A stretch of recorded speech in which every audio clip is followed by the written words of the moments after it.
क्या आपने कभी सोचा है कि यीशु मसीह और भारत का आपस में कोई रिश्ता हो सकता है? क्या यीशु मसीह सिर्फ विदेशियों के ईश्वर हैं या उनका नाम भारत की मिट्टी से भी जुड़ा है? दोस्तों, आज हम एक ऐसी सच्चाई के करीब जाने वाले हैं जो आपके दिल को छू जाएगी और आपके मन में उठते कई सवालों का जवाब देगी। कई लोग कहते हैं यीशु तो अंग्रेजों के ईश्वर हैं, लेकिन क्या सच में ऐसा है या फिर यह बस एक झूठ है जो सालों से हमारे दिलों में बैठा दिया गया? इस वीडियो में हम जानेंगे वो बातें जो किताबों में नहीं पढ़ाई जाती। हम सुनेंगे वो राज जो आपको सोचने पर मजबूर कर देंगे। तो बने रहिए हमारे साथ, क्योंकि जो आप आज जानने वाले हैं वो आपकी सोच हमेशा के लिए बदल सकता है। जब हम यीशु मसीह के बारे में बात करते हैं तो सबसे पहले हमें यह समझना होगा कि वे कौन थे और कहां से आए थे। क्या आप जानते हैं कि यीशु मसीह का जन्म कहां हुआ था? क्या अमेरिका में? क्या इंग्लैंड में? क्या कनाडा में? नहीं। यदि आप स्कूल में पढ़ने वाले एक छोटे से बच्चे से भी यह प्रश्न पूछेंगे तो वह आपको बता देगा कि यीशु मसीह का जन्म बेतलहम में हुआ था, जो इजराइल का हिस्सा है, एक ऐसा देश जो एशिया महाद्वीप में स्थित है। वहां अंग्रेज नहीं रहते थे। वहां की मातृभाषा अंग्रेजी नहीं बल्कि अरामिक और हिब्रू थी, एक पश्चिम एशियाई भाषा जो अरबी से संबंधित है। यीशु मसीह का जन्म एक यहूदी परिवार में हुआ था। उनकी मां मरियम और पालक पिता यूसुफ दोनों यहूदी थे। यहूदी रीति रिवाज के अनुसार ही यीशु मसीह का पालन पोषण हुआ। लूका की पुस्तक अध्याय 2 पद 21 में स्पष्ट लिखा है, जब 8 दिन पूरे हुए और उसके खतने का समय आया तो उसका नाम यीशु रखा गया, जो स्वर्गदूत ने उसके गर्भ में आने से पहले कहा था। खतना एक यहूदी संस्कार है जो यह सिद्ध करता है कि यीशु यहूदी धर्म और परंपराओं में पले बड़े थे। आप शायद सोच रहे होंगे, अगर यहूदी लोग क्रिसमस नहीं मनाते या यीशु मसीह को नहीं मानते तो हम क्यों माने?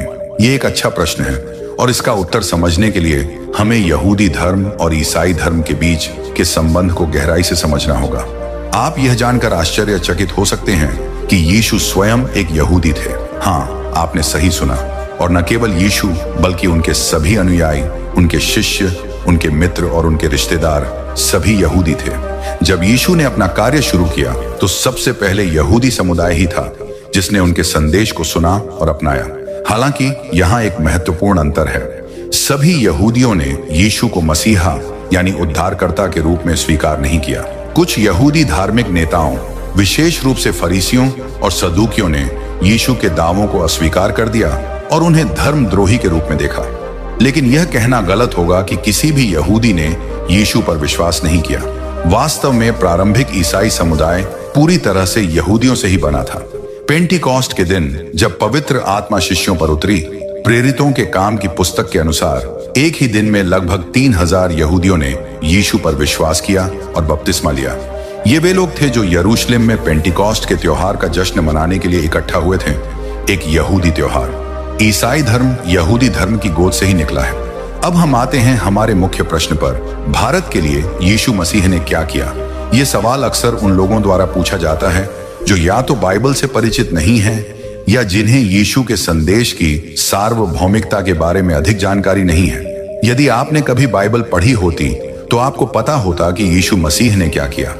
वे किसी एक देश, एक जाति या एक संस्कृति के लिए नहीं आए थे। उन्होंने खुद कहा था, परमेश्वर ने जगत से ऐसा प्रेम रखा कि उसने अपना एकलौता पुत्र दे दिया, ताकि जो कोई उस पर विश्वास करे वह नाश न हो परंतु अनंत जीवन पाए।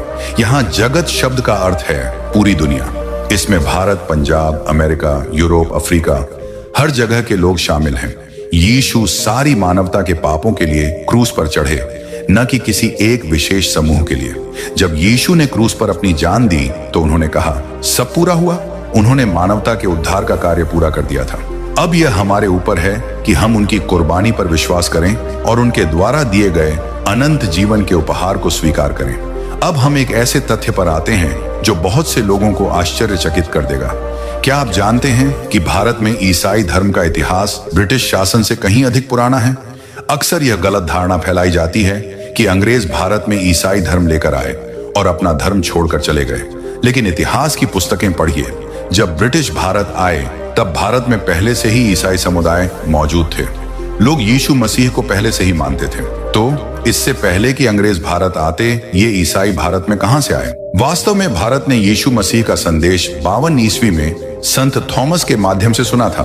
यानी लगभग 2000 साल पहले संत थॉमस यीशु मसीह के 12 शिष्यों में से एक थे।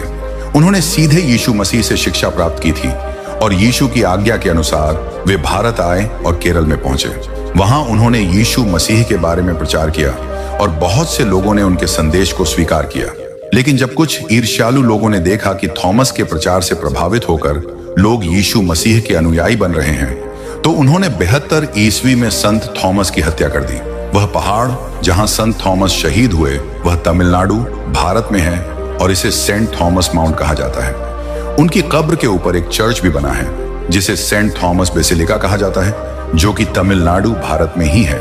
यह जानना रोचक है कि भारत ने यीशु मसीह के संदेश को 52 ईस्वी में सुना था, जबकि ब्रिटेन ने 797 ईस्वी में, यानी भारत के 500 साल बाद, और अमेरिका में यीशु मसीह का प्रचार 16वीं शताब्दी में पहुंचा, भारत से लगभग 1500 साल बाद। इससे स्पष्ट होता है कि भारत को अंग्रेजों ने यीशु मसीह के बारे में नहीं बताया, बल्कि भारतीयों ने अंग्रेजों को यीशु मसीह के बारे में बताया हो सकता है। भारत और यहूदी समुदाय के बीच संबंध भी बहुत प्राचीन है। क्या आप जानते हैं कि यहूदी लोग भारत में लगभग 3000 वर्षों से रह रहे हैं? बहुत से यहूदियों ने भारतीय सेना में रहकर भारत की सेवा की है। लेफ्टिनेंट जनरल JFR जैकब एक यहूदी भारतीय सेना में जनरल ऑफिसर थे। 1971 के बांग्लादेश मुक्ति युद्ध में उनकी महत्वपूर्ण भूमिका थी। बाद में 1998 में वे गोवा के राज्यपाल बने और 1999 में पंजाब के 24वें राज्यपाल बने। उनके बड़े भाई मॉरिस भी पंजाब रेजिमेंट की दूसरी बटालियन की ओर से द्वितीय विश्व युद्ध में लड़े थे। 1947 में जब भारत आजाद हुआ तो स्वतंत्र भारत की पहली मिस इंडिया एक यहूदी महिला थी, एस्थर विक्टोरिया अब्राहम, जिन्हें लोग प्रमिला के नाम से भी जानते हैं। वे भारत की पहली मिस इंडिया, पहली महिला फिल्म निर्माता, 1940 के दशक की फैशन आइकन, मॉडल और अभिनेत्री थी। उनका बेटा हैदर अली भारतीय फिल्म अभिनेता और पटकथा लेखक है। ऋतिक रोशन की फिल्म जोधा अकबर के लेखक हैदर अली ही हैं। अभिनेत्री रूबी मायरस, जिन्हें सुलोचना के नाम से भी जाना जाता है, एक यहूदी अभिनेत्री थीं और वे पहली भारतीय महिला थीं जिन्होंने भारतीय मूक फिल्मों में अभिनय की शुरुआत की थी। मूक फिल्में वे होती हैं जिनमें कोई संवाद नहीं होता, जैसे चार्ली चैपलिन की हास्य फिल्में। रूबी मायरस को मूक युग की रानी भी कहा जाता है। 1959 में एक यहूदी लड़की फ्लोरा नाजरत ने मिस इंडिया का खिताब जीता और वे पहली भारतीय महिला थीं जिन्होंने भारत की ओर से मिस वर्ल्ड प्रतियोगिता में भाग लिया और भारत को अंतर्राष्ट्रीय स्तर पर प्रतिनिधित्व दिया।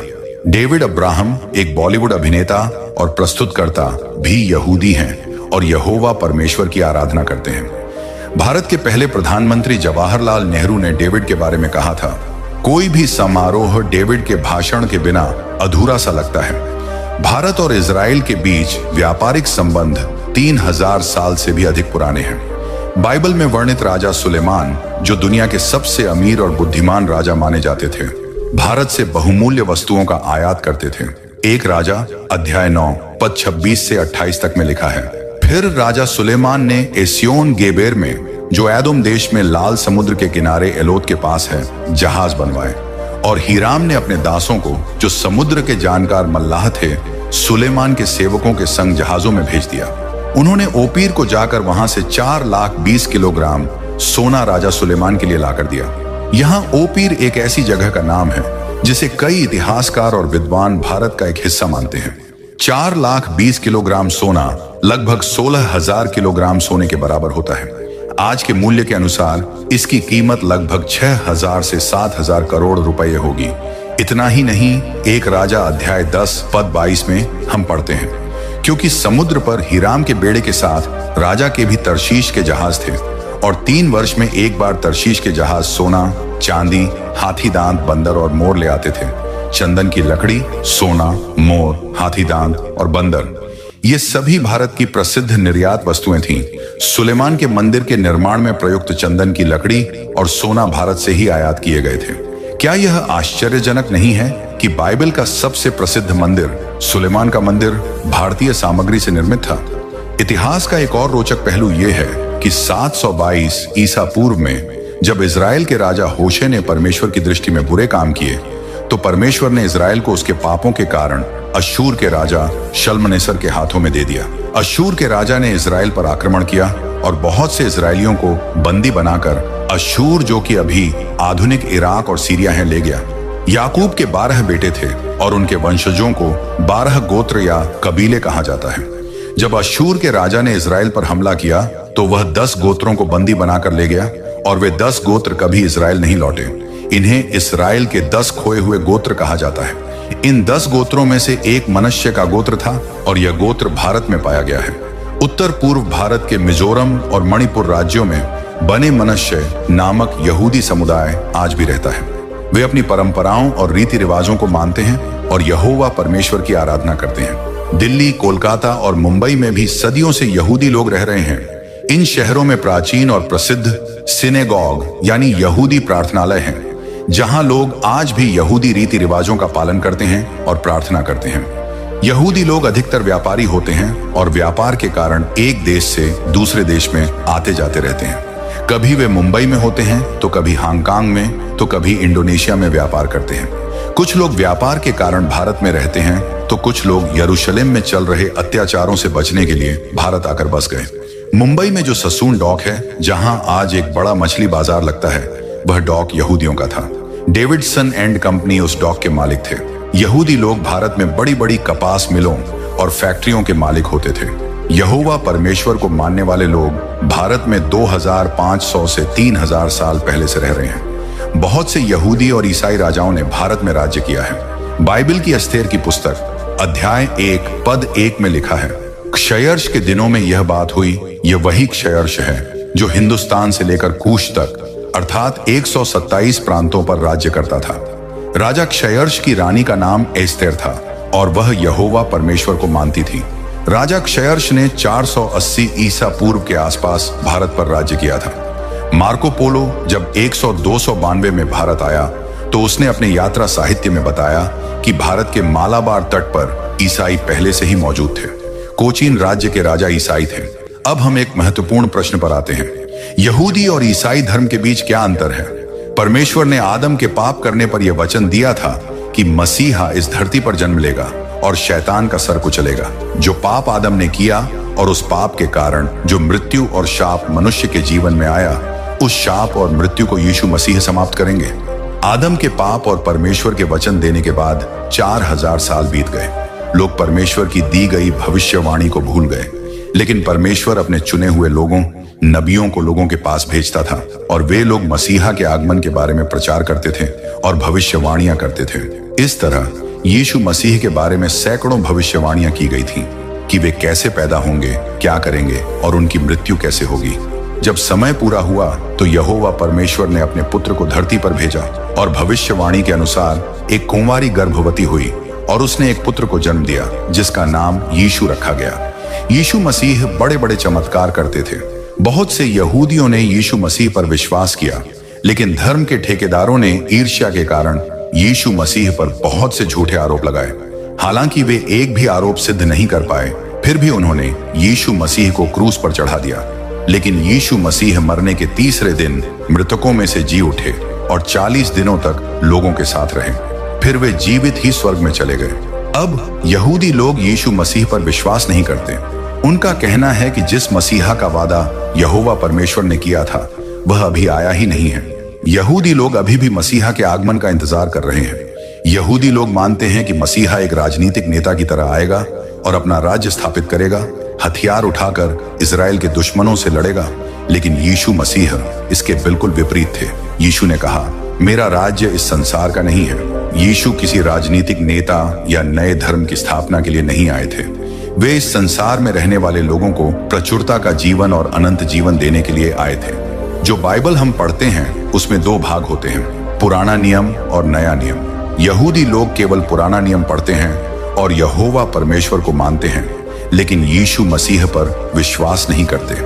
नया नियम यीशु मसीह के जन्म के बाद यीशु के बारे में और उनकी शिक्षाओं के बारे में लिखा गया था, इसलिए यहूदी लोग नया नियम नहीं पढ़ते। ईसाई लोग यहोवा परमेश्वर को भी मानते हैं, पुराना नियम भी पढ़ते हैं, नया नियम भी पढ़ते हैं और यीशु मसीह पर विश्वास भी करते हैं। वे यहूदी लोग ही थे जिन्होंने सबसे पहले यीशु मसीह का अनुसरण किया और क्रिश्चियन कहलाए, क्योंकि वे क्राइस्ट का अनुसरण करते थे। 70 ईस्वी में जब रोम ने इजराइल पर आक्रमण किया तो बहुत से यहूदी दूसरे देशों में भाग गए। और उस समय बहुत से लोग भारत में आकर रहने लगे। तब से लेकर 1948 तक इस्राएल देश का नामो निशान ही नहीं था। यहूदी लोग दूसरे देशों में ही सैकड़ों वर्षों से रह रहे थे। 1947 में भारत आजाद हुआ और 1948 में इस्राएल देश का पुनर्निर्माण हुआ, जब इजरायली लोगों को उनकी भूमि वापस दी गई। 1948 में इजराइल राज्य की स्थापना के बाद ही बहुत से यहूदी लोग भारत जैसे अन्य देशों को छोड़कर वापस इजराइल जा रहे हैं। यह सब बाइबल में पहले से ही लिखा हुआ था। यहेजकेल 36:20 में परमेश्वर ने भविष्यवाणी दी थी, मैं तुम्हें जातियों में से ले लूंगा और देशों में से इकट्ठा करूंगा और तुम्हें तुम्हारे निज देश में पहुंचा दूंगा। यह भविष्यवाणी 1948 में पूरी हुई, जब इजराइल राज्य की स्थापना हुई और लोग दूसरे देशों से अपने देश इजराइल में वापस आने लगे। यहेजकेल की पुस्तक 590 ईसा पूर्व के आसपास लिखी गई थी, यानी यीशु मसीह के जन्म से लगभग 600 वर्ष पहले, और उसमें लिखी गई भविष्यवाणियां 1948 में पूरी हुई, जब इजराइल राज्य की स्थापना की गई। पूरी बाइबल में 2000 से भी अधिक भविष्यवाणियां लिखी हुई हैं और उनमें से 80% भविष्यवाणियां पूरी हो चुकी हैं। इन भविष्यवाणियों में से कुछ यह बताती हैं कि इजरायली लोग अंततः यीशु मसीह को अपना मसीहा स्वीकार करेंगे, और हम यह सब अपनी आंखों के सामने होते हुए देख रहे हैं। न सिर्फ सामान्य यहूदी लोग, बल्कि उनके सिनेगॉग के प्रमुख, उनके धार्मिक शिक्षक, वे भी यीशु मसीह का अनुसरण कर रहे हैं। बाइबल में लिखा है कि जब सारा इजराइल यीशु मसीह का प्रचार सुन लेगा, तब यीशु मसीह का दूसरा आगमन होगा, और यह भविष्यवाणी भी बहुत जल्द पूरी होने वाली है। आज हमने जाना कि यीशु मसीह और भारत का संबंध कितना गहरा और प्राचीन है। वे न तो अंग्रेजों के परमेश्वर हैं, न ही किसी एक देश या जाति के। यीशु मसीह सारी मानवता के लिए आए थे, भारत के लिए, पंजाब के लिए, अमेरिका के लिए, सभी के लिए। क्रिश्चियनिटी का भारत से संबंध ब्रिटिश शासन से भी प्राचीन है। भारत में यहूदी और ईसाई समुदायों का इतिहास हजारों वर्ष पुराना है, और बाइबल की भविष्यवाणियां आज भी हमारे सामने पूरी हो रही हैं। यह समझना महत्वपूर्ण है कि विश्वास करना या न करना आपका व्यक्तिगत निर्णय है। यीशु मसीह ने अपनी ओर से सब कुछ कर दिया है। उन्होंने क्रूस पर अपनी जान दे दी है। अब यह हमारे ऊपर है कि हम विश्वास करें या न करें। आप सबको जय मसीह की।